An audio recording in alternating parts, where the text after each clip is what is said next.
என்னங்க நடக்குது இங்க? இந்திய கிரிக்கெட்ல இப்போ பயங்கரமான ஒரு பூகம்பமே வெடிச்சிருக்கு மக்களே. என்னடா சொல்ற அப்படின்னு கேக்குறீங்களா? அட ஆமாங்க. இந்திய டீம் செலக்ஷன்ல இப்போ ஒரு பெரிய போரே நடந்துட்டு இருக்கு. நம்ம கௌதம் கம்பீர் தலைக்கு மேல இப்போ ஒரு பெரிய கத்தி தொங்கிட்டு இருக்குன்னு சொல்றாங்கப்பா. ஆமாங்க, ஆமா. கௌதம் கம்பீரோட பவர் இப்போ இந்திய டீம்ல ரொம்பவே குறைஞ்சு போச்சுன்னு பயங்கரமா பேசிக்கிறாங்க. நம்ம கௌதம் கம்பீர் இருக்காரு. அவர் இந்த T20 வேர்ல்டு கப் வரைக்கும் எவ்வளவு பவர்ஃபுல்லா இருந்தாரு தெரியுமா? ஆனா இப்போ அவர் அந்த அளவுக்கு பவர்ஃபுல்லா இல்லவே இல்லைங்க. T20 வேர்ல்டு கப்ல இந்திய டீம் ஜெயிச்சதுக்கு அப்புறமா நம்ம கௌதம் கம்பீர் எவ்வளவோ முடிவுகளை எடுத்தாருங்க. ஆனா பிசிசிஐ, அதாவது இந்திய கிரிக்கெட் வாரியம், அதுல பல முடிவுகளுக்கு முடியாதுன்னு முகத்துல அடிச்ச மாதிரி மறுத்துட்டாங்க மக்களே. இப்போ கரண்டா ஓடிட்டு இருக்கிற பஞ்சாயத்து என்ன தெரியுமா?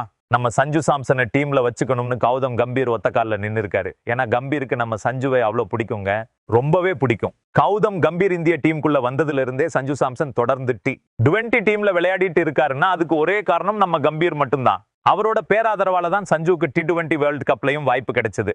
அவர் அங்க நல்லா பெர்ஃபார்மும் பண்ணினாரு. ஆனா அதுக்கப்புறம் என்ன நடந்துச்சு தெரியுமா? 3 T20 மேட்ச்ல தொடர்ந்து நம்ம சஞ்சு சாம்சன் பயங்கரமா பிளாப் ஆயிட்டாருங்க. இதனால என்ன பண்ணினாங்க?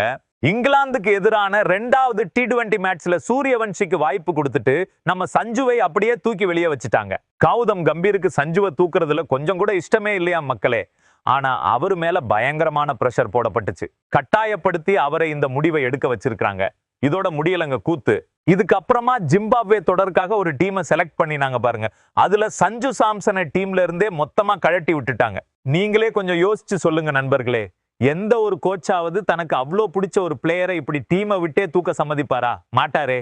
அப்போ இதுல இருந்தே என்ன தெரியுது?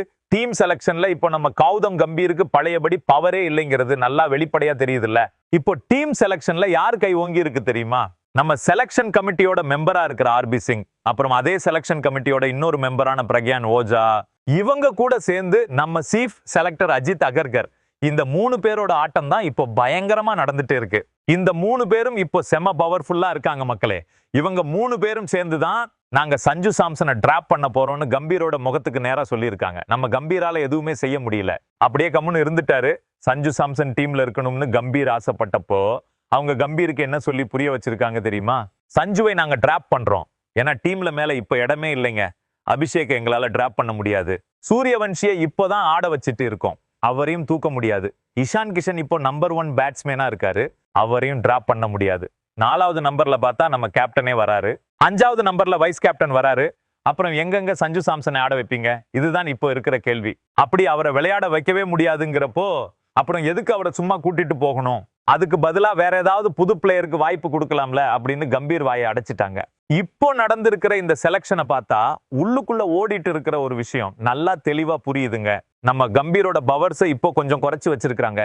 அதே சமயம் இந்திய டீம்ல இருக்கிற செலக்ஷன் கமிட்டியோட பவரையும் செலக்டர்ஸோட பவரையும் பயங்கரமா ஏத்தி விட்டுட்டாங்க. ஆனா இதெல்லாம் எப்படி நடந்துச்சு? யாரு இதையெல்லாம் பின்னாடி இருந்து பண்ணிட்டு இருக்காங்க அப்படிங்கிறது இன்னும் யாருக்கும் தெரியலங்க. ஆனா ஒண்ணு மட்டும் நிச்சயம், இது இப்போ நடந்துட்டு இருக்கு. இதை வச்சு பார்க்கும்போது வர்ற காலத்திலையும் கௌதம் கம்பீரோட பேச்சு டீம் செலக்ஷன்ல அந்த அளவுக்கு செல்லுபடி ஆகாது போலயே. இந்த செலக்ஷன் கமிட்டி என்ன சொல்லுதோ அதுதான் நடக்கும் போல இருக்கு. இதுல கொடுமை என்னன்னா, பிரக்யான் ஓஜா இப்போ இந்திய டீம் கூடவே டிராவல் பண்ணிட்டு இருக்காருங்க. எப்படியும் செலக்ஷன் கமிட்டியில இருந்து யாராவது ஒருத்தர் இந்திய டீம் கூடவே டிராவல் பண்ணுவாங்க. வழக்கமா நம்ம அஜித் அகர்கர் தான் அதிகமா தெரிவாரு. ஆனா இந்த இங்கிலாந்து டூர்ல இருக்கிற பிராக்டிஸ் செஷன்ஸ்ல எல்லாம் பிரக்யான் ஓஜா தான் அதிகமா கண்ணுல படுறாரு. அவரு நேர்ல நின்னு எல்லாத்தையும் நோட்டம் விட்டுட்டு இருக்காரு மக்களே.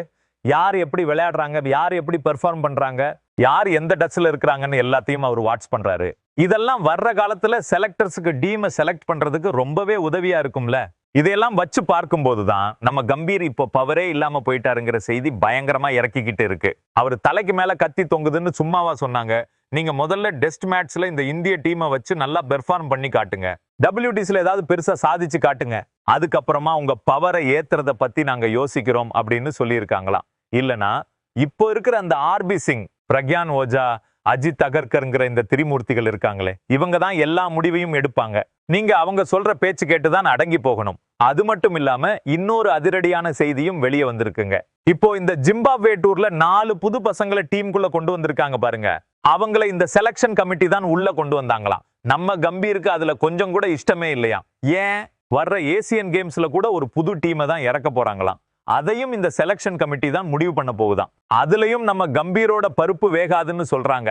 இப்படி இந்திய டீமுக்குள்ள இப்போ ஒரு பயங்கரமான ரகலையே ஓடிட்டு இருக்கு நண்பர்களே. நீங்க என்ன நினைக்கிறீங்க இந்த விஷயத்தை பத்தி? கோச்சோட பவரை குறைச்சிட்டு செலக்ஷன் கமிட்டி இப்படி ஆட்டம் போடுறது நம்ம இந்திய டீமுக்கு நல்லதா இல்ல கெட்டதா? உங்க மனசுல என்ன தோணுதோ அதை அப்படியே கீழே கமெண்ட் பண்ணுங்க மக்களே.